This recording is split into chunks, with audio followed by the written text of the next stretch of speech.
이제 한동훈 대표가 집권여당 당대표가 된 지 대략 2달 정도 됐거든요. 이 의료 공백 사태를 수습하는 게 첫 번째 시험대다.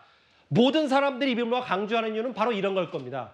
한동훈 대표는 당대표 출마할 때부터 반윤석열, 반윤을 부인하지 않으면서 지난 2달간 여러 혈안에 대한 용산과 차별화를 꾸준히 꾀했었습니다. 그런데 여론조사 하나 보겠습니다. 강전혜 변호사님. 네.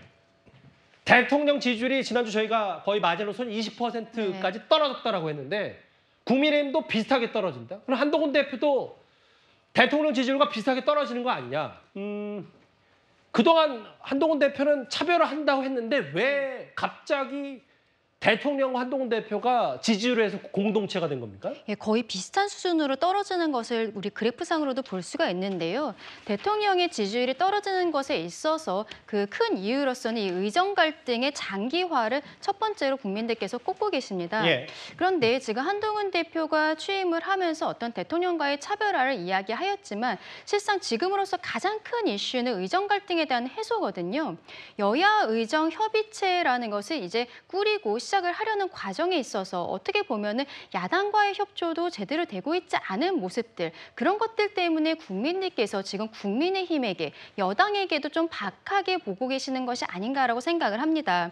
지금 야당 입장에서는 함께하겠다는 과정에 있어서 대통령의 사과를 요구를 한다든지 그리고 정부와 여당 간의 어떤 생각이 다른 부분들에 있어서 한동훈 대표가 먼저 조율을 해야 되는 것이 아니냐라고 하면서 지금 이 갈등 국면에 있어서 오히려 한동훈 대표를 공격하는 듯한 이런 모습들을 보이고 있거든요. 이 과정에 있어서 정무적으로 이것들이 잘 해결이 되지 않는 부분들이 있는데 이번 추석을 전후로 해서 한동훈 대표가 당과 정이 함께 가야 된다는 것은 이미 당연한 것이고 야당과의 협조에 있어서도 조금 더 신경 쓰는 모습을 보여줘야 될 것으로 생각합니다. 이게 당 지지율과 대통령 지지율이 연동하는 건 일단 그렇다 치더라도 다음 한번 볼게요. 한동훈 대표 개인 지지율도 과거에 비해는 거의 숫자로 봤을 때 이재명 대표의 2배 가까이 차이가 나기 때문에 송영훈 대변인 생각은 어떠십니까? 왜 용산과 각을 세우는데도 지지율이 동조화되는지에 대한 분석이요. 일단 지금 상황은 앞에서 말씀하신 것처럼 지금 의료 현안에 대한 국민들의 우려가 큽니다. 그렇기 때문에 특히나 이 의료에 관한 걱정이 많은, 건강에 대한 그 근심이 많은 고령층 그리고 지방이 지금 응급실 상황이 더 녹록지 않다고 하지 않습니까? 그러니까 대구, 경북 이런 곳들 위주로 지금 지지율이 많이 하락을 했습니다. 그런 측면이 하나 있고요. 그다음에 지금 우리가 앞서 본 그 이재명 대표, 한동훈 대표 간의 지지율을 보면 이것은 어떤 그 정치인들 개개인에 대한 호불호라기보다는 응답자들께서 어떤 그 진영 대결의 양상으로 인식하는 그런 측면이 있습니다. 왜냐하면 지금 대선이 지금 2년 5개월이나 남았거든요. 그럼 진지하게 이 사람이 대통령이 되는 것이 좋다 나쁘다 보다는 지금 어떤 그 정부와 여당에 대한 총체적인 평가가 영향을 미친 측면이 있습니다. 그러면 이 시점에서는요. 우리가 윤석열 정부를 탄생시킨 그 처음의 정신으로 돌아가는 게 필요합니다. 문재인 정부의 내로남불의 국민들께서는 너무나 질렸고 도저히 그걸 견딜 수 없었던 나머지 사람에게 충성하지 않는다는 윤석열 대통령을 선택한 겁니다. 정부와 여당이 전부 다 초심으로 돌아가서 그 정신을 구현하는 것을 가시적으로 보여줄 때 대통령의 국정 지지도도 다시 올라가고 당 지지율도 올라가고 한동훈 대표에 대한 평가도 다시 회복될 수 있을 것이다. 저는 그렇게 생각합니다.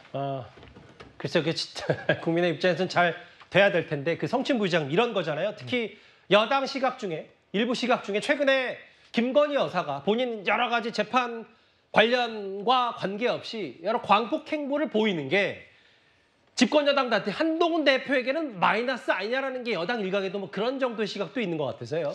그게 여당 일각밖에 안 되나요? 저는 더 많은 분들이 김건희 여사의 이런 복귀라고 해야 될까요? 이렇게 지금 언론에 더 많이 드러나는 것이 여당 지지율이나 아니면 그 국정 지지율에 전혀 도움이 안 된다는 거는 모두가 공감할 거라고 생각합니다.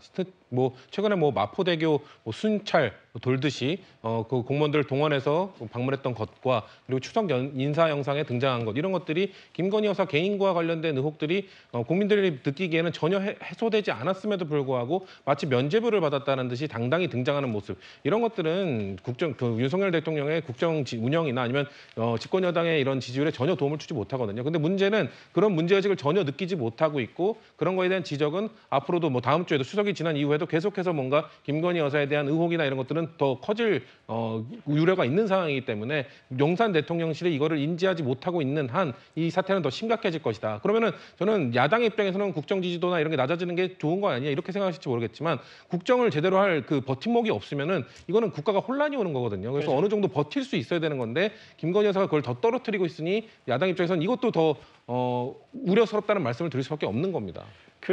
뭐 집권여당 한동훈 대표 말고도 이재명 대표도 어제 조계종 총무원장인 진우수님을 만나서 의료 공백 사태 얘기를 했습니다. 한번 듣고 오겠습니다.